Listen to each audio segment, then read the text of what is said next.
بسم اللہ الرحمن الرحیم۔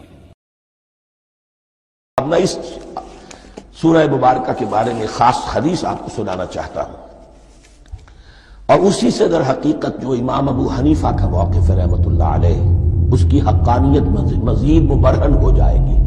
یعنی کیا کہ آیت بسم اللہ سورہ فاتحہ کا جز نہیں ہے۔ سورہ فاتحہ الحمدللہ رب العالمین سے شروع ہوتی ہے۔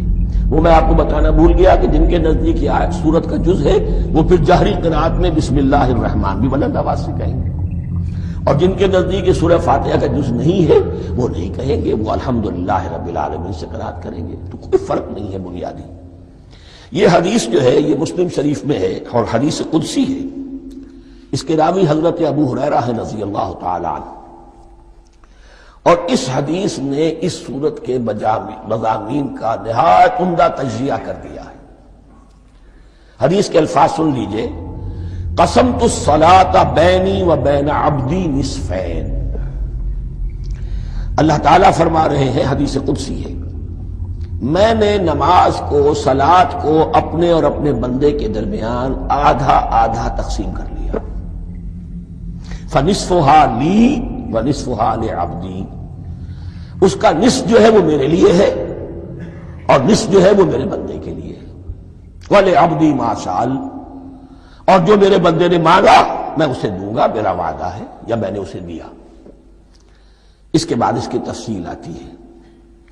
اذا قال العبد، جب بندہ کہتا ہے الحمدللہ رب العالمین، قال اللہ حمدنی عبدی، جب بندہ کہتا ہے الحمدللہ رب العالمین، اللہ فرماتا ہے میرے بندے نے میری حمد کی۔ وَإِذَا قَالَ الرَّحْمَٰنِ الرَّحِيمِ قَالَ اللَّهُ اثْنَىٰ عَلَيَّ عَبْدِي، جب بندہ کہتا ہے الرحمن الرحیم، اللہ فرماتا ہے میرے بندے نے میری ثنا کی۔ وَإِذَا قَالَ مَالِكِ يَوْمِ الدِّينِ قَالَ اللَّهُ تَعَالَىٰ مَجَّدَنِي عَبْدِي، میرے بندے نے میری تمجید بیان کی، میری بزرگی بیان کی۔ اب یہ تین آیتیں ہو گئیں، تینوں میں اللہ کی حمد ہے، ثنا ہے، تمجید ہے۔ یہ تین آیتیں خالص اللہ کے لیے ہو گئی۔ اب چوتھی آیت آئی، ایاک نعبد و ایاک نستعین۔ اس کے بارے میں جب بندہ کہتا ہے اذا قال العبد ایاک نعبد و ایاک نستعین، قال اللہ تعالی ھذا ما بینی و بین عبدی ولعبدی ما سأل، یہ میرے اور میرے بندے کے درمیان ہے۔ یہ تو یوں سمجھیے کہ یہ گرہ لگ گئی ہے میرے اور میرے بندے کے مابین۔ اس نے مجھ سے قول و قرار کیا ہے، اس نے میری بندگی کا اعتراف کیا ہے، اس نے تسلیم کیا ہے کہ میری ہی بندگی کرتا ہے اور کرے گا، اور مجھ سے مدد چاہیے۔ ھذا ما بینی و بین عبدی، یہ معاہدہ ہے۔ معاہدہ دو فریقوں کے مابین ہوتا، یہ میرے اور میرے بندے کے مابین ہے۔ وَلِعَبْدِي مَا سَأَلَ، اور میں نے اپنے بندے کو دیا جو اس نے مانگا۔ وہ میری مدد چاہتا ہے، میری مدد اس کے شامل حال رہے گی۔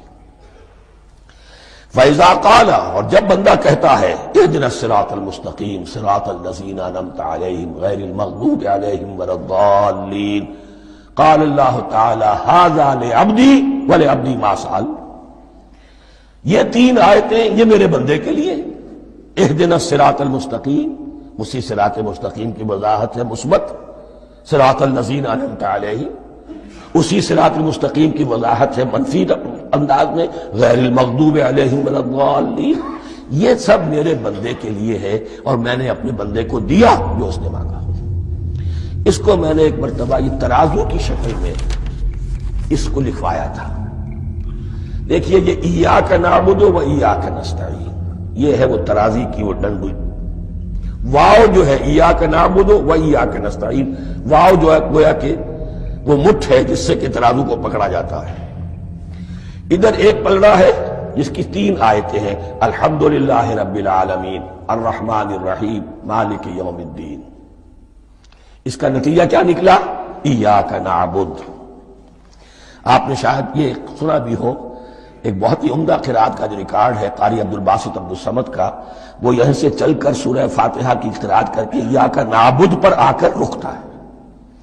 الحمدللہ رب العالمین الرحمن الرحیم مالک یوم الدین ایاک نعبد۔ گویا کہ یہاں یہ صورت بالکل ہاف ہو گئی ہے. 3 آیتوں میں اللہ کی حمد ہے، ثنا ہے، تمجید ہے، جس کا نتیجہ ہم تیری ہی بندگی کرتے ہیں، تیری ہی اطاعت کریں گے. لیکن اب اس کے بعد سوال ایاک نستعین، اسی کی جو استعانت کیا درکار ہے ہمیں؟ ہدایت. ہدایت سب سے بڑی استعانت ہے، ہدایت ہی تو سب سے بڑی مدد ہے. اہدنا الصراط المستقیم صراط الذین انعمت علیہم غیر المغضوب علیہم ولا الضالین. یہ ایاک نستعین کے حکم کے ساتھ یہ 3 آیتیں آ گئیں.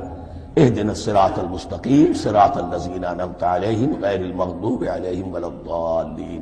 قسمت الصلاۃ بینی و بین عبدی نصفین فنصفها لی ونصفها لعبدی ولعبدی ما سأل.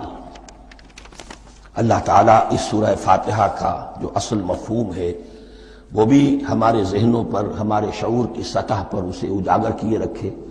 ہمیں توفیق دے کہ جب بھی پڑھیں، جب بھی سنیں تو وہ کیفیت اگر ہو جائے. اس لیے کہ ایک حدیث ہے کہ الصلاۃ معراج المومنین، نماز تو اہل ایمان کے حق میں معراج کے درجے میں ہے. اس حوالے سے ہم یہ سمجھ سکتے ہیں کہ کوئی وقت ایسا آ سکتا ہے کہ انسان کو واقعتاً، روح انسانی واقعتاً اللہ کے یہ جواب سنے. انہونی بات نہیں ہے. ہوتا ہے خطاب آخر، اٹھتا ہے حجاب آخر، کرتے ہیں خطاب آخر. یہ تو ہوتا ہے. مخاطبہ الہی، یہ تو میں نے عرض کیا کہ ثابت ہے. مخاطبہ، محادث اور تحدیث، اللہ بندوں سے کلام کرتا ہے. صدق اللہ